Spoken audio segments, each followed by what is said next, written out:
പവിത്ര, നമ്മുടെ മറ്റേ ജോലിക്കാരിയില്ലേ, അതിന് നമ്മുടെ വീട്ടിൽ നിർത്താൻ എനിക്ക് സമ്മതമാണ്. ആണ്. പക്ഷെ നീ ഉണ്ണിയാർച്ചയോടൊന്ന് പറഞ്ഞ് സമ്മതിപ്പിക്കണം. ആ ജോലി നിൻ്റെതാ. അത് സമ്മതിപ്പിക്കും. ആർച്ചേ, ഇന്ന് സത്യമായിട്ട് നേരത്തെ വന്നോ? DYSP ഓഫീസിൽ വരെ പോകേണ്ട ഒരു ആവശ്യം ഉണ്ടായിരുന്നു. അത് കഴിഞ്ഞിട്ട് പിന്നെ സ്റ്റേഷനിൽ പോകണ്ടെന്ന് വെച്ചു. എന്താ പതിവില്ലാതെ? അതല്ല, DYSP ഓഫീസിൽ പോയിട്ട് ഇറങ്ങിയ പിന്നെ ഒരു ചെറിയ ടെൻഷൻ. എന്ത് ടെൻഷൻ? പുതിയ കേസിന്റെ കാര്യം വല്ലതും പറഞ്ഞോ? അതൊന്നുമല്ല. DYSP സാറ് പറഞ്ഞു, നമ്മുടെ ഈ ഡിപ്പാർട്ട്മെന്റിൽ ട്രാൻസ്ഫറിന്റെ കാര്യങ്ങളൊക്കെ ഇങ്ങനെ നടന്നുകൊണ്ടിരിക്കുകയാണ്, ചിലപ്പോ എന്റെ പേരും ഉണ്ടാവാൻ സാധ്യതയുണ്ട്. ഇപ്പൊ സർക്കാർ ജോലി ആവുമ്പോ ട്രാൻസ്ഫർ ഒക്കെ കാണും, അത് സാധാരണല്ലേ? ആർച്ചേ, ഇത് ട്രാൻസ്ഫർ എന്ന് പറഞ്ഞാൽ ഇവിടെ അടുത്തൊന്നും അല്ല, മിക്കവാറും വയനാട് ആവാനാണ് സാധ്യത എന്നാ പറഞ്ഞു. അത് കൊള്ളാലോ. നല്ല മനോഹരമായ സ്ഥലം, നല്ല ആളുകള്. സത്യന്റെ ഭാഗ്യമല്ലേ? എന്ത് ഭാഗ്യം? ആർച്ചേ, ഞാൻ പോയി കഴിഞ്ഞാൽ നീ ഇവിടെ ഒറ്റയ്ക്കാവൂലേ? അതെങ്ങനെയാ ഞാൻ ഒറ്റയ്ക്കാവുന്നേ? ഇതെനിക്ക് അറിയാത്ത സ്ഥലമൊന്നും അല്ലല്ലോ. പോരാത്തന്നെ ഞാൻ ഇവിടുത്തെ പഞ്ചായത്ത് മെമ്പറും. എനിക്കൊരു ആവശ്യം വന്നാ എന്നെ സഹായിക്കാൻ ഇവിടെ 100 പേരുണ്ടാവും. എന്നെ വയനാട്ടിലേക്ക് പറഞ്ഞു വിട്ടിട്ട് വേണം നിനക്ക് നാട്ടുകാരുടെ സഹായമായിട്ട് ഇവിടെ കഴിയാൻ. നിന്റെ ആഗ്രഹം മനസ്സിൽ വെച്ചിരുന്നാ മതിയടി മോളെ. സത്യമായിട്ട് എന്തെങ്കിലും പറഞ്ഞായിരുന്നോ?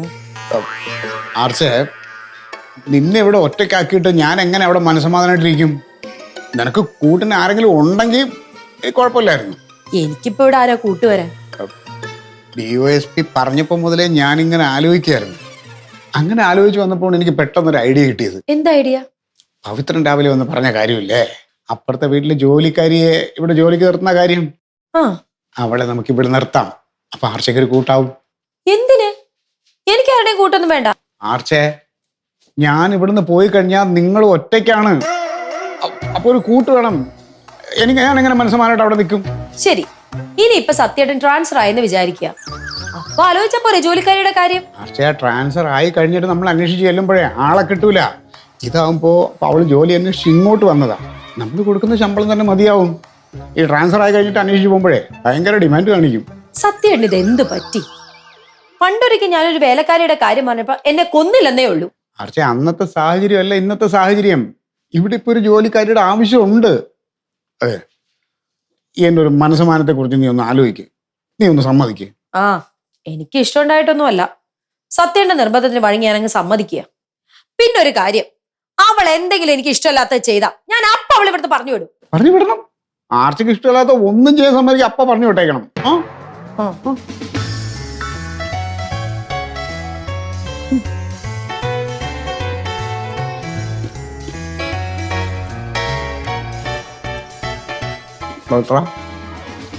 ആർച്ച സമ്മതിച്ചു.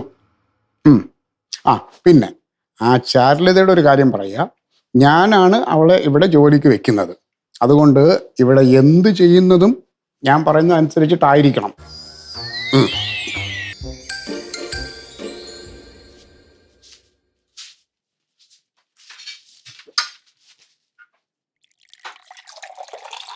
ചാരുലത ഇപ്പൊ വരും. സത്യയുടെ സ്ഥിര സ്വഭാവം കാണിച്ച അവൾ വന്നതുപോലെ അങ്ങ് പോവും. അതോർത്തോ? എന്റെ എന്ത് സ്വഭാവം? സ്ത്രീകളോട് വളരെ ഡീസന്റ് ആയിട്ടാ ഞാൻ പെരുമാറുന്നത് കേട്ടോ.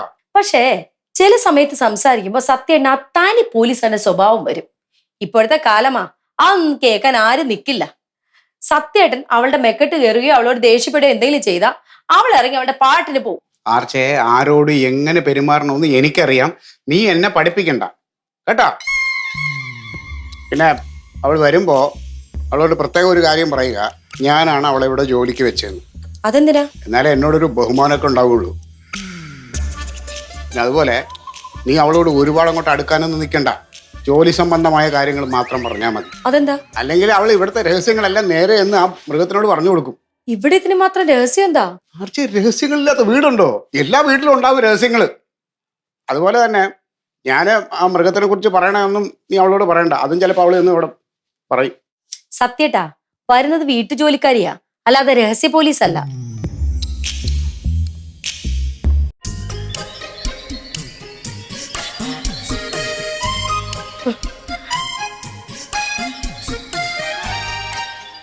നമസ്കാരം ചേച്ചി. സത്യേട്ടാ, നീ ചാരുലത വന്നു. ആലീസ് ചാരുലതയെ പറ്റി ഒരുപാട് കാര്യങ്ങൾ പറഞ്ഞിട്ടുണ്ടെങ്കിലും നമ്മൾ ആദ്യമായിട്ടല്ലേ സംസാരിക്കുന്നത്? ആ നമസ്കാരം സാർ. നമസ്കാരം. സത്യത്തിൽ ഇവിടെ ജോലിക്കാരിയുടെ ആവശ്യമൊന്നുമില്ല. പവിത്ര നിർബന്ധിച്ചുകൊണ്ട് മാത്രമാണ് ഞാൻ സമ്മതിച്ചത്. പവിത്രം മാത്രമല്ല, ഞാനും നിർബന്ധിച്ചു. അതെ, സത്യേട്ടന് അടുത്ത് തന്നെ ട്രാൻസ്ഫർ ഉണ്ടാവേ, അങ്ങ് വയനാട്ടിലേക്കാ. അപ്പോ സത്യേട്ടനൊരു പേടി, ഞാനിവിടെ തനിച്ചാണല്ലോ എന്ന്. സത്യത്തില് ചാരുലതയെ വിളിപ്പിച്ചത് എനിക്ക് കൂട്ടിന് വേണ്ടിയാ. സംസാരിച്ചത് മതി. സംസാരിക്കാനല്ല നമ്മൾ ഒരാളെ ജോലിക്ക് വെച്ചിരിക്കുന്നത്. കുട്ടിയുടെ പേരെന്താന്നാ പറഞ്ഞേ? ചാരുലത. ആ, അപ്പുറത്തെ വീട്ടുകാരെന്താ വിളിക്കുന്നത്? ചാരുന്ന്. ഞങ്ങള് ലതയെന്ന് വിളിക്കുന്നോണ്ട് ബുദ്ധിമുട്ടുണ്ടോ? ഇല്ല. ആ, അപ്പൊ ഒരു കാര്യം ചെയ്യൂ, ലത അടുക്കളയിലേക്ക് പോകും. ബാക്കി കാര്യങ്ങളൊക്കെ ആർച്ച പറഞ്ഞു തരും കേട്ടോ. ആർച്ച ഒന്ന് നിന്ന്. ആർച്ചയോടെ നിൽക്കാൻ പറഞ്ഞ ലത അടുക്കളയിലേക്ക് പോക്കോ. സോറി. അതെ, ഞാൻ വയനാടോട്ട് സ്ഥലം മാറി പോകുന്നുള്ള കാര്യമൊക്കെ നീ എന്തിനാ പറഞ്ഞേ? അതിനെന്താ കുഴപ്പം? അത് അപ്പുറത്ത് എന്ന് പറയില്ലേ? അപ്പൊ ആ മൃഗം അറിയില്ലേ ഞാൻ ഇവിടുന്ന് ട്രാൻസ്ഫർ ആയി പോകണം എന്നുള്ള കാര്യം? അപ്പൊ സത്യയുടെ സ്ഥലം മാറി പോവുകയല്ല, ഒളിച്ചോടി പോവുക. മതി ആർച്ചേ. അതെ, എൻ്റെ ആ യൂണിഫോം കഴുകിയിട്ടിരിക്കുന്നില്ലേ, അത് പോയി എടുത്തോണ്ടാ. ഇന്നലെ അത് വെയിലത്ത് കിടക്ക നരച്ചിട്ടുണ്ടാവും.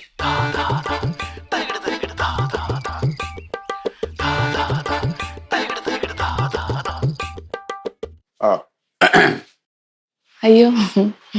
ലതേ, ആ. ലത ഇതിനു മുമ്പ് ഏതെങ്കിലും പോലീസുകാരെ പരിചയപ്പെട്ടിട്ടുണ്ടോ? ഇല്ല. ഞങ്ങൾ ഈ പോലീസുകാര് മറ്റുള്ളവരെ പോലെ അല്ല. ആ. എല്ലാ കാര്യത്തിലും നീതിയും ന്യായവും സത്യവും ധർമ്മവും ഒക്കെ നോക്കിയേ ഓരോ കാര്യങ്ങൾ ചെയ്യാറുള്ളൂ. അതുകൊണ്ട് തന്നെ പോലീസുകാരെ പറ്റിക്കാമെന്നൊന്നും ലത വിചാരിക്കണ്ട. അയ്യോ, ഞാൻ അങ്ങനെ വിചാരിച്ചിട്ടില്ല സാർ. ലതയെ ഇവിടെ ജോലിക്ക് വെച്ചിരിക്കുന്നത് ഞാനാണ്. ആ. അതുകൊണ്ട് തന്നെ ഞാൻ പറയുന്ന ജോലികൾ മാത്രം ലത ചെയ്താൽ മതി. ഈ അടുക്കളയിൽ ജോലിക്കും വീട്ടു ജോലിക്കും പുറമെ മറ്റു ചില ജോലികൾ കൂടെ ലത ചെയ്യേണ്ടി വരും. അയ്യേ, സാർ എന്താ ഉദ്ദേശിച്ചത്? ലത അതൊന്നുമല്ല, അക്കാര്യത്തിൽ ഞാനും ഡീസന്റാ. അതായത് ഈ ലത ഞാൻ ഈ വീട്ടിലെ കുറച്ച് കാര്യങ്ങൾ ഏൽപ്പിക്കും. അത് ലത കൃത്യമായിട്ട് ചെയ്യുക. അത് മറ്റാരും അറിയാനും പാടില്ല. അതെന്ത് ജോലിയാ സാറേ? അതൊക്കെ വഴിയെ പറയാം. ഞാൻ പറയുന്നതിനപ്പുറം എന്തെങ്കിലും പ്രവർത്തിച്ചാൽ അറിയാലോ, ലതയ്ക്ക് ശമ്പളം തരുന്നത് ഈ ഞാനാ. എന്നെ പിണയ്ക്കാലുണ്ടല്ലോ, ഞാൻ അപ്പൊ പറഞ്ഞു വിടും. സാർ എന്നെ ഒന്നും ചെയ്യില്ലെന്ന് എനിക്കറിയാം. അത് ലതയ്ക്ക് എന്നെ മനസ്സിലാവാത്തോണ്ടാ. അതുകൊണ്ടല്ല സാർ, സാർ എന്നെ പറഞ്ഞു വിടില്ല. അനുസരണക്കേട് കാണിച്ചാൽ ഞാൻ പറഞ്ഞു വിട്ടിരിക്കും. പറഞ്ഞു വിട്ടാ ഞാൻ കേസ് കൊടുത്തിരിക്കും. ഒരു പാവപ്പെട്ട പെൺകുട്ടിയെ SI ആയ വീട്ടുടമസ്ഥൻ പീഡിപ്പിക്കാൻ ശ്രമിച്ചു എന്ന് എനിക്ക് കേസ് കൊടുക്കാം. പക്ഷെ ഞാൻ അങ്ങനെ ചെയ്യില്ല. കാരണം സാർ ഒരു പാവമില്ലേ? ആഹാ, സത്യേട്ടൻ ഇവിടെ നിൽക്കുമായിരുന്നോ? ചായ വല്ലതും വേണോ? ഞാൻ വേണോന്ന് ചോദിച്ചായിരുന്നു ചേച്ചി. അപ്പൊ പറഞ്ഞേ വയറ് നിറഞ്ഞിരിക്കോ, വേറെ ഒന്നും വേണ്ടാന്ന്. മുറികളൊക്കെ ഒന്ന് കാണിച്ചു തരാമോ ചേച്ചി? ആ, ഇവിടെയാ മോളുടെ മുറി. അപ്പുറത്തൊരു ബെഡ്റൂം ഉണ്ട്. അല്ലെങ്കിൽ വേണ്ട, ചാരി ഒന്ന് നോക്കിക്കോ. അയ്യോ, സാർ എന്നെ ലത എന്നാ പറഞ്ഞത്. ലതയെങ്കിൽ ലത, ചെല്ല്. ശരി. നല്ല കുട്ടി, കുഴപ്പമൊന്നുമില്ലെന്നാ തോന്നുന്നേ, അല്ലേ സത്യേട്ടാ? നല്ല കുട്ടിയാ, വളരെ നല്ല കുട്ടിയാണ്.